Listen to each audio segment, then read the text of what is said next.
ముక్కే కదా అని పీకేస్తే పీక కోస్తా. వీరశంకర్ రెడ్డి ఒకే కదా అని పీకేస్తే పీక కోస్తా. పవర్ స్టార్ గా డైలాగ్ ఒకటి, మొహం చూస్తే కోపం రాలేదు, నడుము చూస్తే కోపం. ముఖం చూస్తే కోపం రాలేదు, నడుము చూస్తే కోపం వచ్చింది.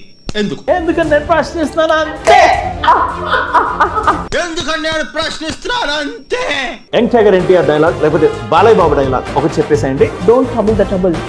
If you trouble the trouble, trouble troubles you. I'm not the trouble, I'm the truth. నేను ఎవరో తెలుసుండేదాన్ని కాదు, నేను కూడా ఎక్కడో కార్నర్ లో వంట చేసుకొని తింటూ ఉండేదాన్ని. మెగా ఫ్యాన్స్ అందరికి కూడా ఫస్ట్ డే ఫస్ట్ చూసిన చాలా కోపం వచ్చింది మీ మీద. అసలు ఏంటి అమ్మాయి నిజంగా ఓకే అన్నయ్యని న్యూస్ రీడర్ ముందర చెప్తున్నప్పుడు అయితే నిజంగా ఆ న్యూస్ ఛానల్లో వచ్చి చెప్పినప్పుడు ఓకే రియలైజ్ అయ్యావు కదా. సర్లే ఓకే, బుద్ధి వచ్చింది కదా మీకు. ఇదంతా this credit goes to Chiranjeevi గారు, ఆల్సో గోస్ టు రాజా గారు. చిరంజీవి గారు దగ్గరగా చూస్తున్నారు ప్రతిదీ. అంటే మెగాస్టార్ అంటే such a powerful person, he did that with me. అంటే ఈ అమ్మాయి బాగా చేయాల్సిన బాధ్యత నాది అన్నట్టుగా అనుకున్నారో ఏమనుకున్నారో నాకు తెలియదు, కానీ నా క్లోజ్ షాట్స్లో నుంచున్నారండి. అసలు ఆయన లాంటి పర్సన్కి అవసరమే లేదు. సునీల్ గారు ఇంటికి రాగానే పాప ఏడుస్తుంటుంది కదా. శిక్ష అయ్యా, దేవుడు నాకు ఇచ్చిన శిక్ష. శిక్ష అని పిలిచాడయ్యా.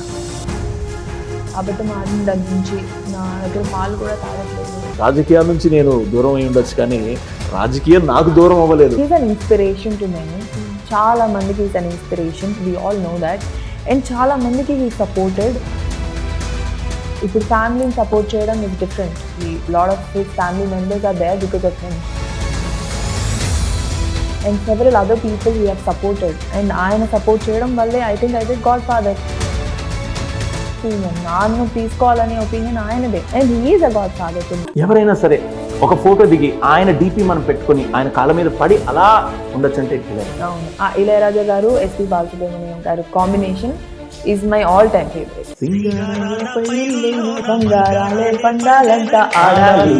సాంగ్స్ చాలా ఇష్టం నాకు. ఆల్ ది సాంగ్స్ లిరిక్స్ అన్ని బాగా గుర్తుంటాయి. బాధలో ఉన్నప్పుడు మీకు బాగా వినేటువంటి పాట ఇది. ఏ మంత్రమో ఏ మంత్రమో అల్లే సిందిలా ఎదకే బే సే సంకెలా. అందులో శపించనిదండి నా గతం. చాలా సాంగ్స్ ఉన్నాయి. విపరీతమైన బాధల్లో ఉంటే మన రజనీకాంత్ గారిది పాట ఒకటి ఉంటుంది, కాలమే కాటు వేసిందా. అదే అది చూస్తున్నప్పుడు నేను ఎలా ఏడ్చానో నాకే తెలుసు. మీరు బాగా హ్యాపీగా ఉన్నప్పుడు వినేటువంటి లాస్ట్ పాట. నేను బాగా హ్యాపీగా ఉన్నప్పుడు దిల్తో బచ్చా హై జీ చాలా ఇష్టం నాకు ఆ పాట. దిల్తో బచ్చా హై జీ. నెక్స్ట్ మీ జర్నీ ఎటువైపు? బేసిక్గా నేను ఏ రోజు ఇలాగే వెళ్ళాలి, ఇలా వెళ్తే బాగుంటుంది అని ఏ రోజు అనుకోలేదు. I'm going with the flow. నాకు ఇప్పుడు కూడా వచ్చే ఆపర్చునిటీస్లో ద బెస్ట్ ఆ ఫ్లోలో వెళ్తాను.